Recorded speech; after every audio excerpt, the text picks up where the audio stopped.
Hey everyone. So it's been a while, a couple months. I've been kind of busy with the business and everything else. In the meantime, I've been thinking about things that I'd like to show you that are important, and what the next step should be. So we assumed to start with that everybody watching this video is at least mediocre. You know how to shoot shots. You play bar pool and you're pretty good at it. You win 50% of your games, or 40% or 30%. But you don't lose every game. You're not a true beginner. You're at least up to the novice level. That's been the assumption, is that you're at least novice or better. And that you knew how to shoot pool, you knew how to hold the cue, you knew all that basic stuff. And so we've talked about some things. We've talked about multi-angle or multi-rail shots, 2, 3, 4, 5 rail shots, how those work. We've talked about a basic, very basic version of the diamond system to understand how to get those hits when you're hidden, things like that. We've talked about the action of throwing the ball. If you missed that, it's in one of the lines, angles, and leaves videos. We've talked about care and maintenance of the equipment. We've talked about a lot of things. But now I want to get into some of the meat of what I call specialty shots, and we're going to do a whole series on this. Specialty shots are those shots that maybe I ought to turn on the light. Specialty shots are those shots that come up during a game once in a while. They're shots that are worth knowing about, but that you don't want to shoot all the time. And some of the ones that fall into that category are single rail shots, or call it a straight rail shot, where you're just going back and forth, not around the table, but just back and forth. 1, 2, or 3 rails. We're going to talk about combinations. We're going to talk about taking advantage of swerve, and some of the cool stuff you can do with swerve. Along the lines, we'll talk about masses. We'll talk about jump shots with a full cue. I do not believe in jump cues, so don't expect me to teach you how to use one. We'll talk about caroms, we'll talk about kisses, we'll talk about, through all of this, one of the main themes that I've been trying to get across is shooting the highest probability shot. So we're going to talk about how you establish probabilities and how you take advantage of things that increase your odds of getting out or getting to your safety. Today, I'm going to start with the 2 out of that whole list that you probably have shot a million times. That's the straight rail banks and combinations. And we're going to go a little bit into this. I'm going to tell you right now, if you are good at rails, at 1 rail banks, and you're good at combinations, just skip to the next video, because the things that I'm going to show in this will ruin you for those shots. You will overthink them and you'll start missing them. So if you're good at 1 rail banks or 2 rail banks and you're good at combos, skip this video, because we're going to tell people exactly why I don't include those in the list of shots that I would normally shoot. So with that said, let's get started. We're going to go ahead and talk about 1 rail banks. And so 1 rail banks, the idea is that they teach you in geometry is whatever the angle is going in is what the angle is coming out. And this is true to a point. So if I have, this looks like about a 50-degree angle right here. If this is 50 degrees, then this angle should be 50 degrees as well. Or you can measure it from the center, draw a center line there, and if this is 40 degrees, then this one should be 40 degrees. So that is the pure geometry version of the one rail bank, and that's what everybody goes by when they're shooting in a bar or shooting in a pool hall, but they're still at that somewhat novice level. Now here's the problem with that. It's not always true, because if you wanted to go from this pocket to this pocket, the actual angle that you would have to hit is the center of the side pocket, right? That's not true. If I shoot just to the right of that, it goes in.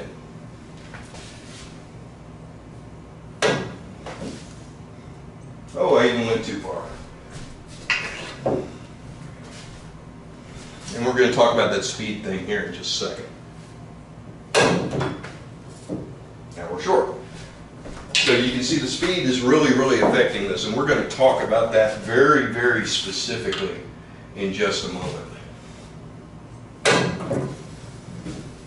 Yeah, close enough. You get the idea. I'm actually hitting this rail, hitting on this side of the side pocket. Why does that happen? Well, there are two reasons it happens. One of them is that the ball effectively has momentum this way. I've heard people say it slips down the rail. That's incorrect. It's because the ball has momentum in this direction. So when it comes off this rail, it tends to go forward in the direction it was already traveling. Newton's law, if you really want to get into that, things in motion tend to stay in motion in the same vector until changed by some other object. That's not a direct quote, that's paraphrase. So you can see that although I'm hitting on this side of the rail, which if you take this angle, the angle to get to that rail from the center of the pocket where I was shooting, and the angle coming off the rail, and you make them the same, that ball should hit right here. But it's not, it's hitting over here. Why is that? That's because the momentum of the cue ball is carrying it forward in the direction that it's going.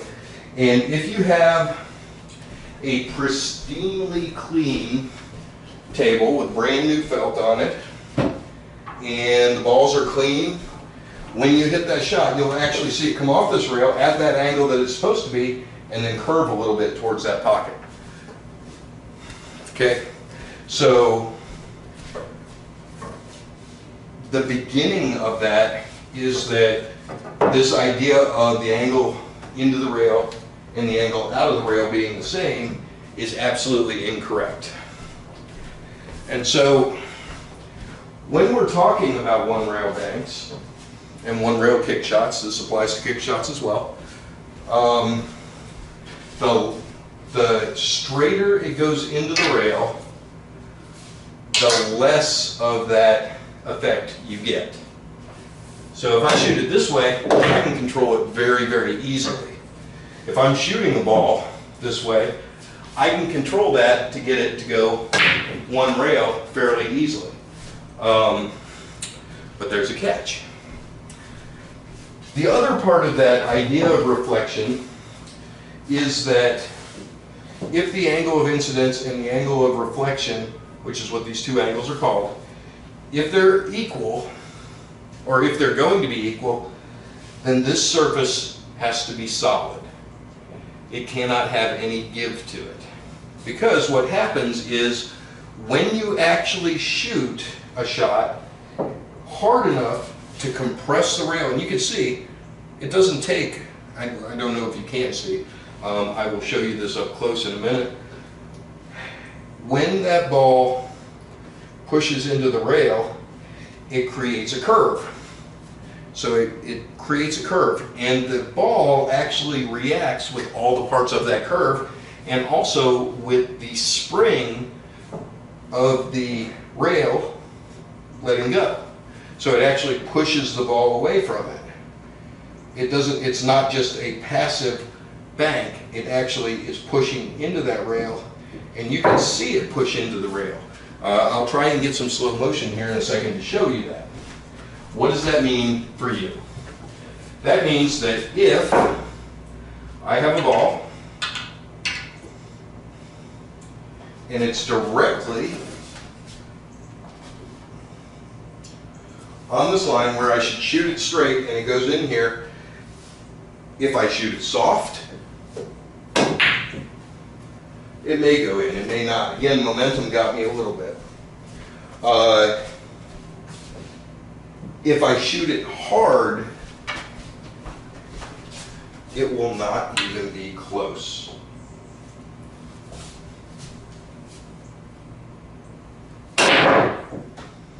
See that? It hit all the way up here, not even close. And that's because the rail, the ball indented the rail, and since it's traveling in this direction, the bulk of it is hitting this edge of that curved rail, which causes it to come out short. And if you don't remember, short means that, for example, if I'm shooting to here and I hit this rail, it went long, meaning the rail, the angle was longer than it should have been. If it hits there and it comes up here, it's short. And so what the rule is the harder you hit the ball, the shorter it comes off the rail. So if I hit this soft, it goes right down by the pocket. Again, the momentum carries us off, which we expect because we watched the first couple minutes of this video. The second thing is, if I shoot that same shot and I hit it hard, sorry, I have too much practice doing this. Same shot, but if I hit it hard,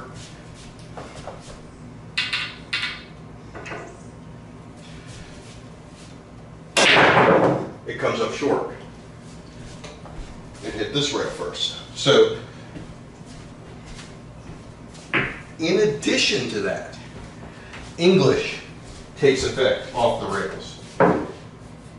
If I use right-hand English on this shot, that 8-ball will spin to the left. Not much, but enough that you can see it didn't just come straight back. If I shoot it straight, no English, it just comes straight back and hits the cue ball. Take that same shot, same speed, same everything, but put right-hand English on it,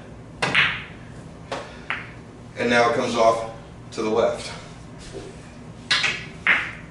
Conversely, if I put left-hand English on it, it comes off to the right. And if you're wondering why that cue ball moved over this way, go back and watch the part we did on throw. So, when you're shooting one rail banks, they're worth knowing about. They're worth practicing. But there are so many variables involved that they're practically impossible to get right all the time. My rule of thumb is, my rule of thumb is I will shoot any shot on the table before I'll shoot a rail shot, before I'll bank. Unless the bank is practically straight like this one is, where I just have to go a very narrow angle. This shot,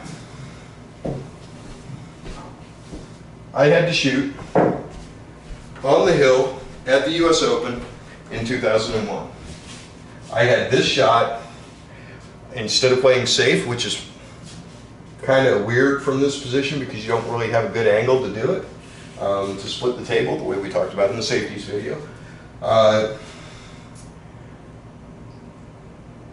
I decided to go for it. Better chance to win than a chance to let the other guy win. So I shot at it, and it came up, and it hung in that corner pocket, pretty much just like what just happened, except it stayed right there, and that's how I got knocked out of the US Open, was on that long bag shot. They're just so variable. that even when you're playing the best game you've ever played, they're still random. And add into that, manufacturers have trouble with these rails. These rails are different from the rails on any other pool table out there.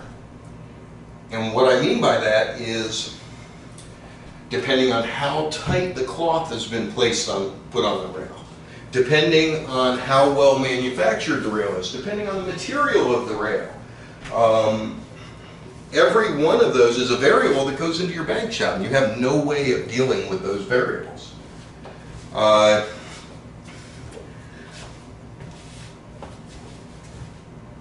And they're not always the same on every table. That's why sometimes one side of the table is easy to bank on and the other side isn't. Because this rail and that rail are not identical. By definition, there are going to be small variances between these rails. And when those get too big, you get into a situation where what banks perfectly on that side for you does not bank perfectly on this side. Which is why I contend, and some people would disagree with me, but I contend that going 3 rails around the table is much more predictable than going 1 rail. Simply because when you go 3 rails around the table, these correct themselves. These shots correct themselves. So if you have too much spin here, it spins too wide, and then spins into the corner. If you have too little, it spins short, and short, and short, and into the corner. And so they're self-correcting shots. So if you're going to shoot rail shots, just bear in mind that the wider this angle is, the harder this shot's going to be. Shooting this bank down into that corner is one of the hardest 1 rail shots there is, simply because you have to deal with the slippage, the English, the rail, the momentum, and everything else. There's just, in the speed, and there's just so many variables that to me, a rail shot, a 1 rail shot, and this includes the back and forth 2 rail shots, although we'll talk about those in just a second.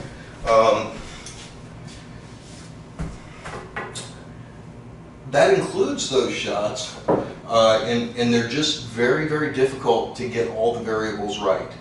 Now, granted, you have some leeway because the pocket's bigger than the ball is. It doesn't have to be perfect.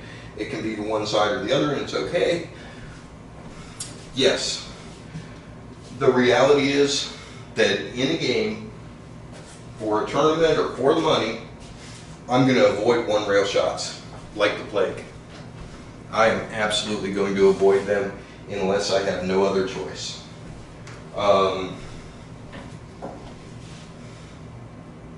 Again, worth practicing, worth knowing about,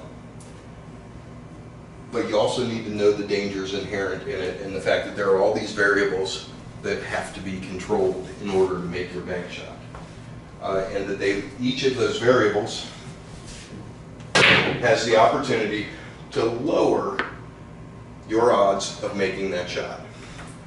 So, 2 rail banks, just to talk about this real quick. When you hit a rail, you naturally impart a small bit of spin on the cue ball. It comes from the contact and the friction with the rail. The harder you hit it, the more there is. But you can see this is coming off wide, and then it's coming off narrow. And that's just simply a function of the spin that's put on the ball by the first rail.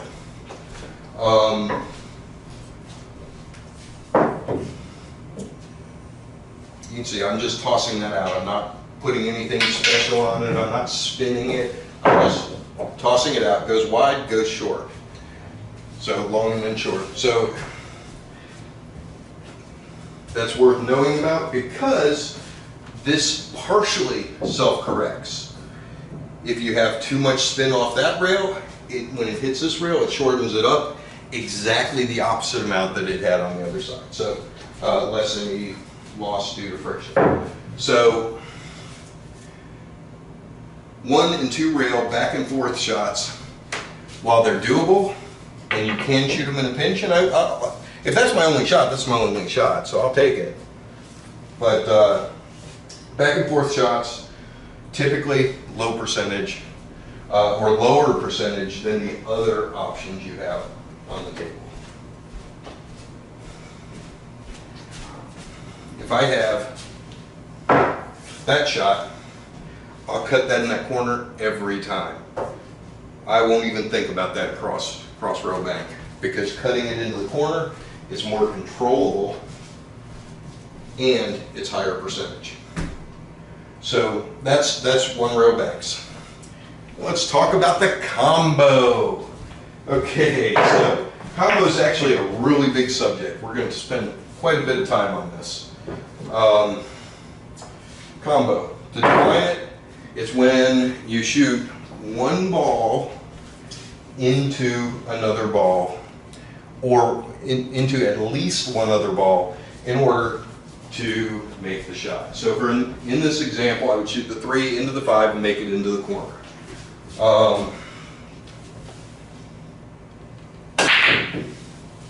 And I missed it. So, and I missed it for a very good reason. Let's talk about the combo. Let's talk about contact areas. Okay, let's talk about contact areas. When you hit the ball, there is a limited amount of area on the ball that you can make contact with and make the ball in the pocket. Just shooting a regular shot, let's say, if we look at this shot, that cue ball can hit and make contact anywhere from there all the way around to there and still make that ball in the pocket with no English. You can actually get more if you use English. We talked about that too. Again, that's going back to the whole throw thing. All right? But if I take this 3 ball out and I put it here, now my contact area, the angle shortens up, and my contact area goes from right there to right there. That is an area about 1/4 inch. Okay, so now I've got 1/4 inch contact area.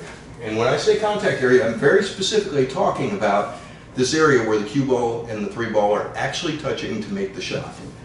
So 1/4 inch contact area. If I bring this way back here, guess what? My contact area is from there to there. It's about 1/8 inch, if that. Okay? So, now let's think about this in terms of multiple balls. So if my 5 ball is sitting right there, the 3 ball would have to contact it somewhere between here and here to make it, right? That's about half the ball, just short of half the ball. Okay? In order to hit,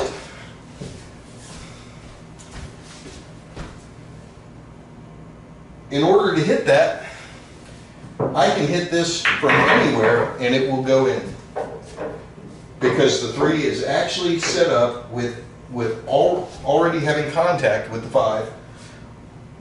Pretty straightforward, right? Hit that from anywhere. It's an easy combination. But a strange thing happens the more the 3 goes back. So the 5 ball I can hit anywhere from here all the way around to here, which is about 1/3 of the ball.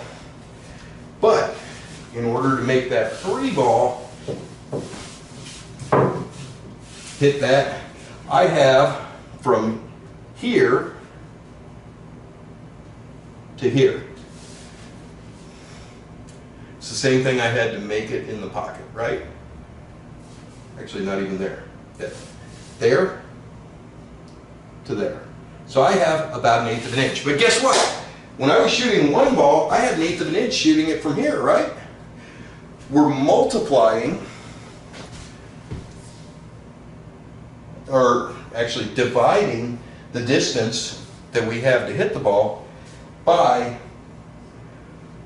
the amount of distance we are from it. So now, if I come down here, you remember we had about an eighth of a ball to hit this and make it, and guess what? We have, I'm going to call that a 1/16 of an inch of contact area. Now it's much harder. It's easy if you're straight in, because then you have the contact point already defined. But if you're over here and you've got to cut that into that 5, guess how big your contact area is? It's a 1/16 of an inch you've got to hit. Okay, what if we have 3 balls? What if I have to hit this one into that one into the 5? Well, guess what? My contact area here is from here to here. About a 1/4 of an inch. My contact area on this one to hit that 1/4 of an inch is from there to there. Maybe an 1/8 of an inch. But my contact to hit that 2, guess what? I don't even have the whole contact area, because I need to be over here. Well, I can only see half of that on this side. So guess what? This is about an 1/8 of an inch, maybe a 1/16.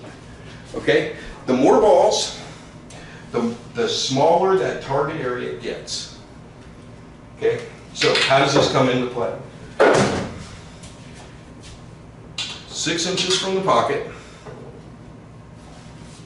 with 6 inches, yeah, that's probably 8 inches to the balls, and 8 inches away. Guess how big my contact area is on this ball that I can hit and make that shot? It is 1/32 of an inch. That shot, I have to have accuracy within 1/32 of an inch to make. Now it's straight in, which makes it a whole lot easier. If this is out here, guess what? It's still 1/32 of an inch, but now half of that I can't even see, so now making this combo just got a whole lot harder.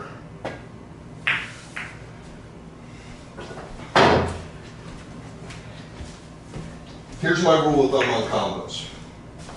I will always be comfortable taking a combo. If I could make the shot in that pocket and there's a ball in that pocket, I will shoot that 100% of the time, because the probabilities are huge. All I've got to do is touch that ball. I don't even have to be accurate in making the ball in the pocket. This is an easy combo. You should take that every time. Ball's 2 or 3 inches out of the, or 6 inches out of the pocket. Now guess what? I'd rather shoot that ball in if I can. I'll shoot it past it into the pocket rather than shooting that combo. Ball's out here. Oh, by the way, the rail helps you, because the rail acts as a, the rail can act as a guide. So this is actually easier than the same shot out in the middle of the table. So if it's on the rail like that, I'll consider it. Beyond that, 2 balls out here, I'm not touching it. I'm not going to combo this. I don't care if I'm straight in on it. I'm not taking that combo. Not if I've got any other choice in the world. I would rather cut the 7 over here than shoot that combo that's straight in. All right, another kind of combo. Remember that we said the further the balls are apart, the harder the combo. Well, the closer they are together, the easier. Let's talk about frozen balls. God, that sounds bad. 2 balls that are touching. If you hit this directly into it, that 5 ball will go exactly where this is pointing, which happens to be a miss. However, if you shoot across it, remember that whole momentum thing we talked about? If I shoot and hit that 7 here, it's going to push the 5 that way. And even though the 5 is pointed about in here, watch where it actually hits.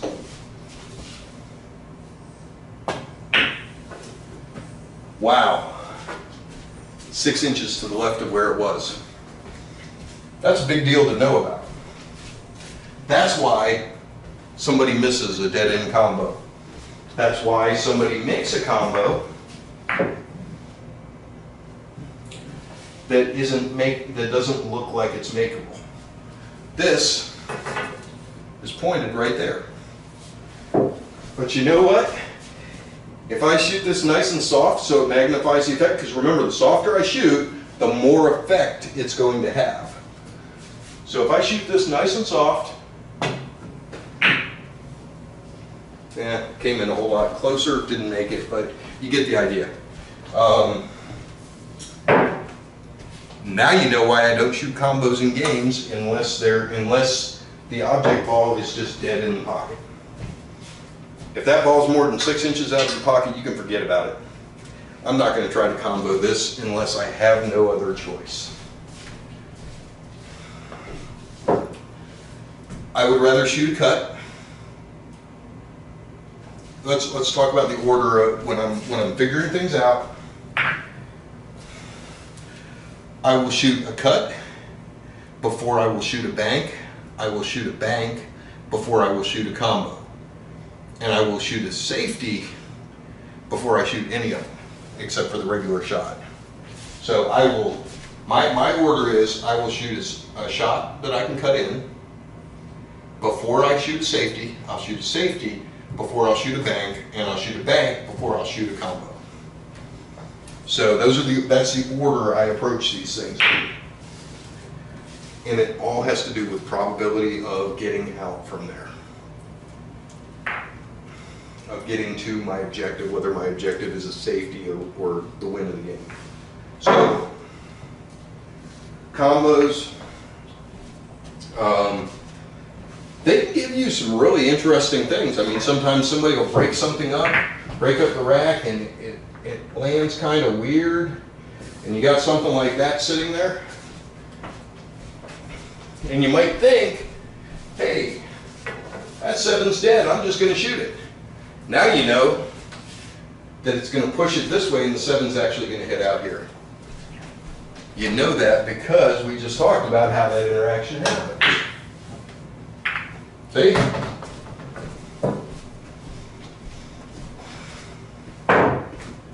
If you weren't watching, the 7 hit about there, right about where I said it.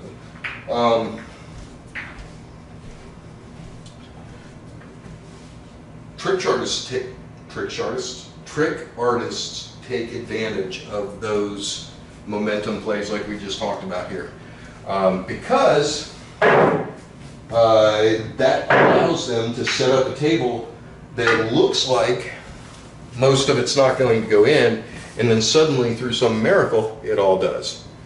So anyhow, that's the first one in the specialty shots series. That was, we talked about one rail banks. We talked about if you're going to shoot them, they need to be the kind where you're shooting straight up and down, not the kind where you're shooting out like this. We talked about English and how that is affected by the rails, or how the rail shot is affected by the English. We talked about combos, and overall, hopefully you found some useful information in there. The biggest thing to remember with the rail shots is that the harder you hit them, the shorter they come. Meaning that if I come at a wide angle but I hit it hard, it's going to come off with a narrow angle coming this way. And that's simply because these rails are not solid, they give. And the give in the rails is what causes that. And you can actually, I'll show you a quick trick shot. You can take advantage of that give in the rails to get around shots. So if you look at this, what we've got is we have the cue ball frozen to the rail. We have the 6 ball frozen to the cue ball directly in front of it. But, and I'll show you this from the other angle too, we can shoot into the rail, and the compression of the rail allows the cue ball to get around, and then we take advantage of our 3-rail bank theory that we've already talked about and make the shot. show you that from the other side. So again, what we're doing here is we're taking advantage of the fact that the rails compress. And that's an important point to know, because there are some shots where we're going to go over in this specialty shots series that very specifically take advantage of this fact, that the rail is not solid. You can shoot into it, it will compress and let the cue ball go around it. And I didn't hit that hard enough, and you can see that that was easily going in. Do that again so you can actually see it go in. And you notice that even though the 6-ball, the cue ball are frozen, the cue is, I'm creating room for the cue ball to go around the 6 by shooting it into the rail and making the rail compress. So, just something to be aware of when you're thinking about rails. These rails are not solid. Well, they're solid objects, but they're not rigid objects. They have tension, and they will let you, they will compress. So anyhow, that is it for the first one of these. That's one rail banks and combos, or straight rail banks and combos. I know you're waiting for it. We will get into it. We are going to talk about some of those fancy shots in later videos in the series. I'm talking specifically about massés, jump, swerve, push. I'm talking about kisses and ghost ball effects, which you may or may not know about. We'll talk about all that here shortly, but for now, thank you very much, and we'll see you next time.